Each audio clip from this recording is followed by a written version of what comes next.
The performance trap. I can't tell you how many times I went to church simply because it was what was expected of me. As a young father, I thought it was one of the boxes I needed to check to give my kids the best possible upbringing.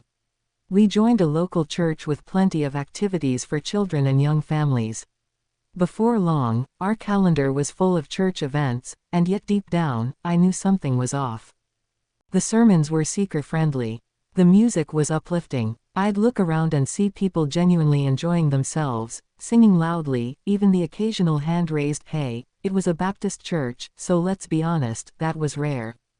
I moved my mouth, but the sound barely came out. I told myself singing just wasn't my spiritual gift. I convinced myself it was better to appreciate those who could worship that way instead of actually engaging in anything that resembled real worship.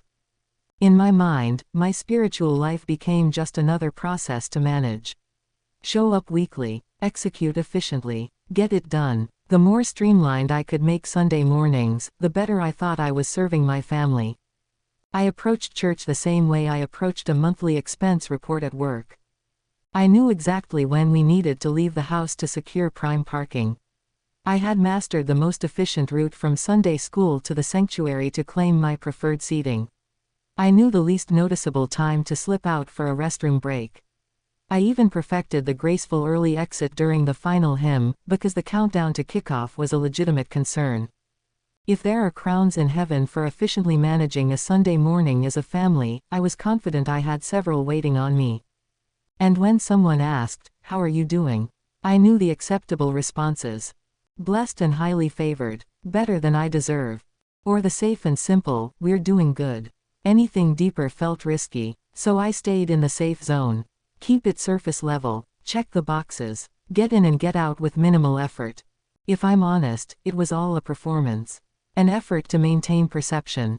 And from what I could tell, most everyone else was playing the same tune. I rarely heard genuine vulnerability, outside of prayer requests for the sick or families who had lost loved ones. As heavy as those moments were, they usually centered on praying for others. It was rare to hear someone admit a real heart struggle. A battle with pride, doubt, lust, anger, fear. The uncomfortable stuff. What's interesting is that Jesus confronted this mindset head-on with the Pharisees and scribes. Many of them were just like me, more concerned with outward appearances than cultivating a real relationship with God. I've learned something since then: the more I chase performance and perception, the more authenticity suffers. And if I'm being real, feeling like you're faking it spiritually is far more common than we admit. My prayer moving forward is that we stop pretending. That we deal with uncomfortable truths sincerely. That we leave the fake version of ourselves at the door. It's time to get real, once and for all. Let's see what God reveals when we do this journey the right way, together. Reflection questions. Where am I maintaining appearances instead of pursuing intimacy with God? What would it look like to stop performing and start being honest? Christian leadership assessment. Before you move forward, take a minute to assess where you actually stand as a man, a leader, and a follower of Christ. Every man ends up in one of three places: striving, isolating, or leading with trust.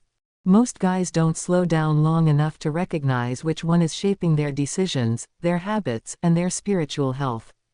This 5-question leadership assessment will help you identify where you're leading in your own strength, where you're avoiding the hard things, where God is building real, steady, anchored leadership in you.